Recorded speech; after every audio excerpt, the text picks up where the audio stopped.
ladies and gentlemen, our feature tonight, ladies and gentlemen, Mr. Benjamin Lockwood!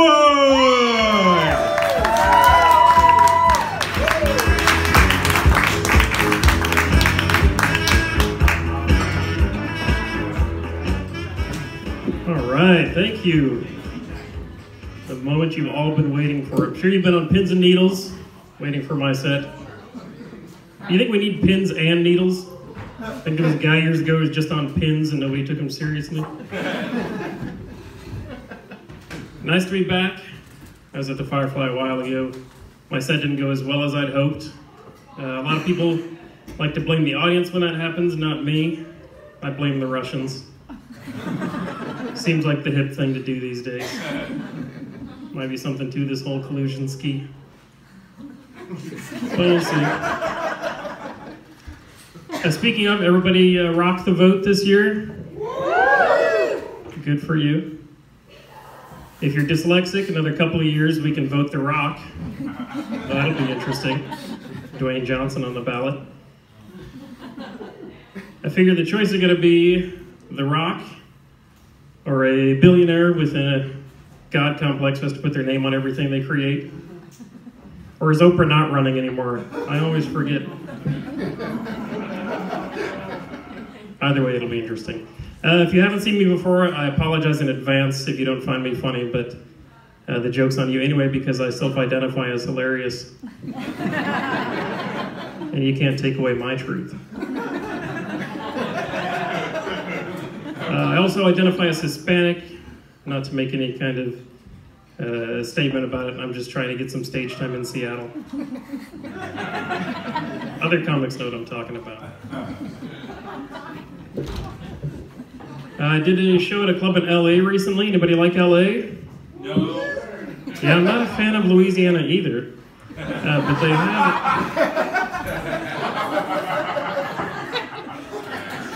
they have a couple of good clubs.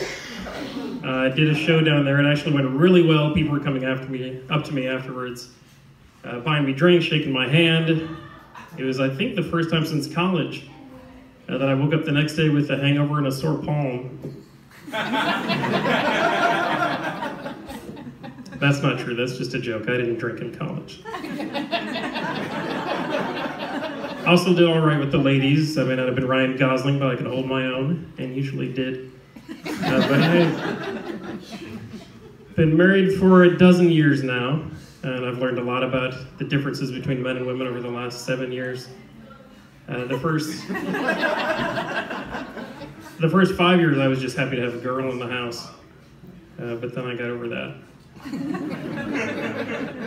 I found out men and women value time differently. For one, I would think years from now when I'm on my deathbed and I'm looking back at how I spent my life, I hope that no more than 40 minutes is devoted to finding my car keys. I have a spot, I grab them when I leave in the morning and they return to that spot when I get home. My wife does not share this value. And it's not to say one's right or wrong. She doesn't get home from work, hop out of the Nissan, chuck the keys in the woods and say, "See you in hell." Nothing mean she's doing about it. She just doesn't prioritize where they should go. Women also think about age differently than men. Like you ask a guy his age, usually a good 3 Mississippi before he can spit it out. You know, he's got that internal dialogue going of, well, let's see. I remember I turned 40. The Olympics were happening. What year is it? I'm 43. Or you ask a woman her age, which you can do now because equal treatment and all that. You ask a woman her age, and she comes back at you with a, well, how old do you think I am? I don't care. There you go. I was trying to pretend to be interested, and I didn't want to be trapped in this guessing game, but then you have to go through that whole thing. Women and men also find different things funny. My wife and I were laying in bed the other night. She asked me to flip off the light, so I gave it the finger.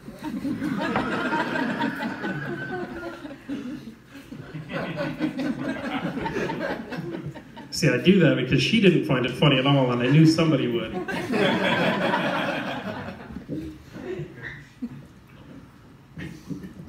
But anyway, that's just men and women. They're different. And it's not to say that I'm perfect. A lot of people worry about settling in marriage, and that you may go for something less than ideal. I don't think that's the situation in my case. Granted, it hasn't worked out exactly as we planned. I think my wife always figured she'd marry someone a little more outdoorsy. I always figured I'd marry someone a little more Asian. But preferences become malleable as you get older. And she's fine. She's not the stereotypical wife. She's actually in the mood daily. Unfortunately, we only see each other nightly. I'm way too tired by then. Unless it's my birthday or an anniversary. Those are all right. Anniversaries to me are kind of like when somebody brings a sheet cake into the office. Like, I know it's there because somebody's really excited to celebrate something, but really I'm just hoping I get a piece. And again, not to say I'm perfect. I've made a couple of mistakes of my own. They're currently turning into people right now. They're not mistakes, they were wonderful surprises. I have 2 kids. Both were unexpected, both came early, probably because I did the same thing. And you know something? These kids have changed my life in ways I never imagined. For one, I now shower with swim trunks on. But it's 2 girls, so I gave up showering naked as soon as the oldest one learned the word mushroom. So when I knew I had to draw the line. When they were younger, it was just a little crazier of a household. They made a lot of noise, they were really emotional, I couldn't understand them most of the time. It was like living with tiny Donald Trumps. I realized that context is key when you have kids. My 7-year-old broke a string on her guitar recently, and I didn't know she'd broken it. I had 0 backstory. So when she came to me and said, "Daddy, I need you to buy me a new G string," I was taken aback. And then I found out more of the story, and everything was okay. Yeah, but anyway, that's kids. We also have a dog. Now my wife and kids want a second dog because they apparently have no interest in a savings account or a clean house. And I like dogs, I just feel like they tend to dictate personality. You know, like you get a Bernese Mountain Dog and then you have to fill your summer with backpacking trips, and I just don't need that kind of pressure. And my wife wants a pit bull and I'm just not ready for a neck tattoo. I haven't even finished my arm yet. And I like tattoos, I just tend to be a little choosier with them. Like I kind of pick my tattoos the same way I went about choosing my wife, right? Like I looked at the options, tried on a couple temporary ones, and eventually just went with the best looking one I could afford. And now I just have to hope that in 20 years I still want it on me.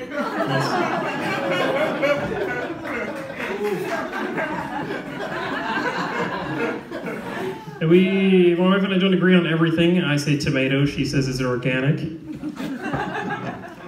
Which is a very important thing. In Bellingham, people are kind of ironically militant about grass-fed, organic, local food. And I try to play along, but it's tough. Like I'll leave the store and I think I've got this bag of organic broccoli, and I get home and it's regular tater tots.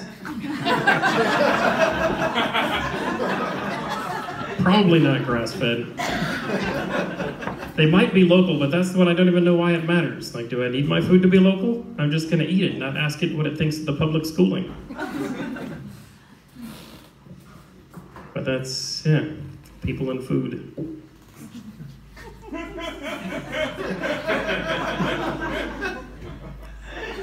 There you go. There's a lot of grass-fed stuff going along. I feel like at some point we could just start eating grass and cut out the middleman. It'd make breakfast a lot easier for me. I could sleep in. Sleeping in would be nice. I've found, for me, the time that I have left in bed is inversely proportional to how well I can sleep in my bed. Like I could be tossing and turning for 8 hours. As soon as the alarm goes off, my bed is suddenly the most comfortable place in the entire world. And then I go into that inner monologue with like, what's 9 more minutes? I can keep laying here. Though a shower could wake me up. I showered a few days ago, I'm probably good. I'm not gonna have sex today. These are planning showers around when you think you're going to have sex. I mean, if it's been a couple of weeks, I'll hop in and rinse off. I'm not an animal, I'm just saying.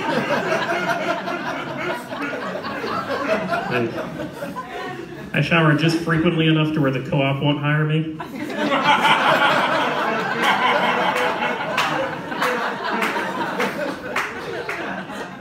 I don't know, I have trouble with that place. It's like it's the last day of camping and it's time to re-wear clothes. And you just kind of throw on whatever you have left. Look down from your grass-fed high horse at everybody who's not shopping there frequently enough. I like Trader Joe's. I wish they had self-checkouts. The thing is, I'm wildly introverted, so I don't need to talk to people, like, ever. And I don't need them to talk to me. And I have zero interest in talking to strangers about what I'm doing for dinner. Because, you know, they'll do the thing like, oh, onions and lettuce, are we making tacos tonight? What are you going to do with all the limes? And what are you going to do with your life? I mean, you're 43 wearing a Hawaiian shirt and ringing up produce. I got questions too.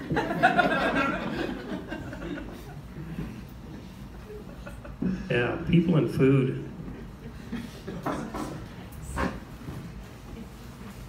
I guess that's what we celebrate here in Bellingham, right? This is the town of people and differences where everybody's encouraged to be as nonconformist as the next guy.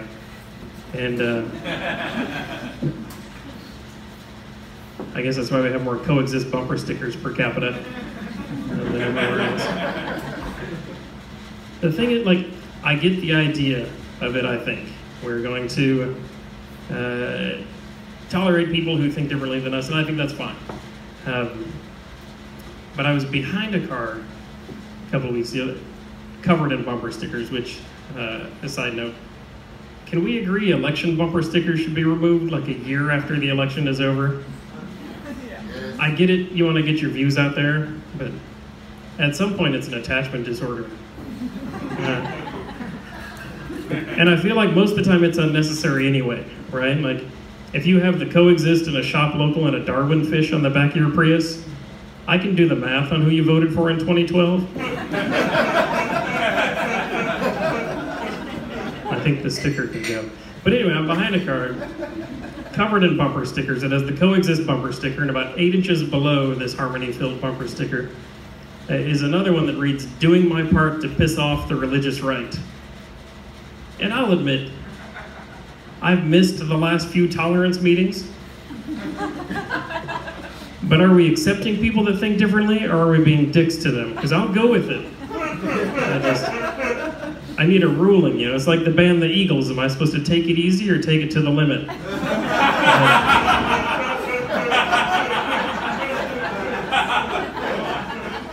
I need answers on this. You know, my kids look to me for answers. I need to tell them something. The world's a confusing place. The other day I saw a gas station advertising ice-cold water. And I'm not a scientist, but I think that's ice.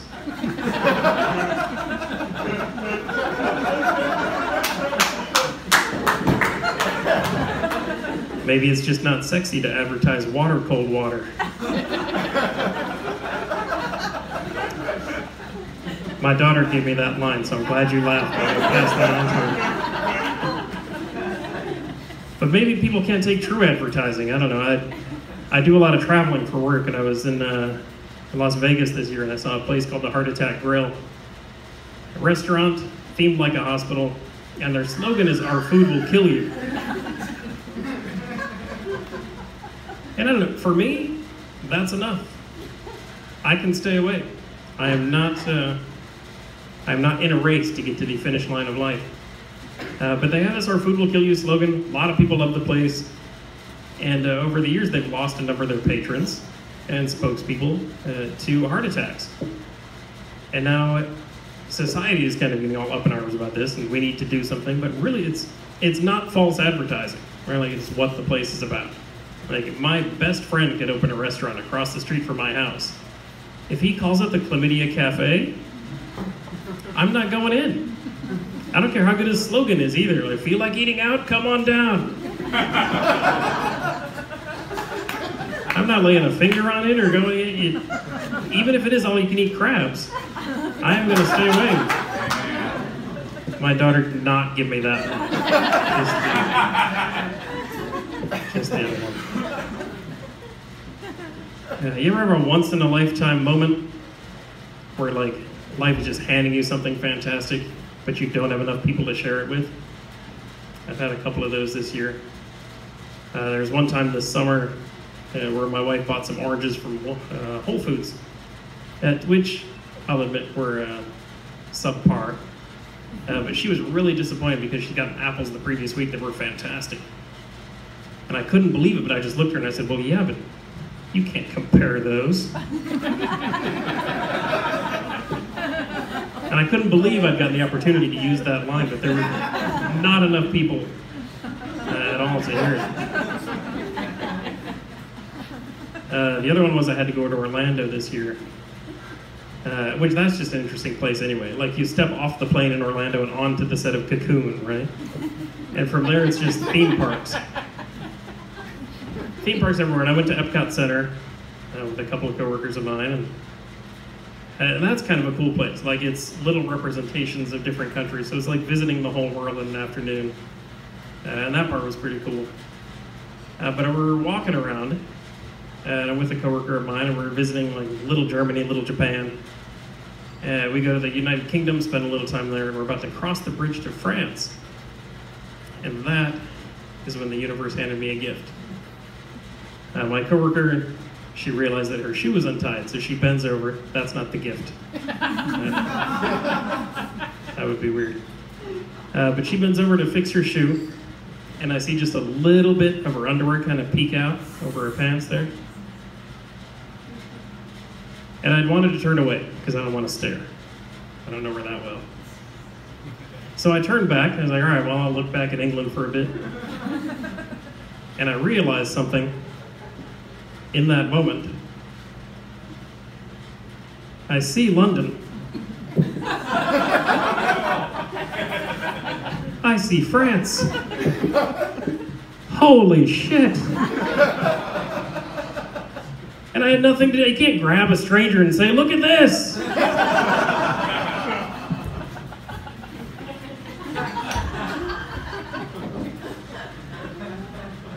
And you can't get that situation to repeat itself. You guys have been wonderful. Thank you so much for coming out. Thank you for letting me be part of this.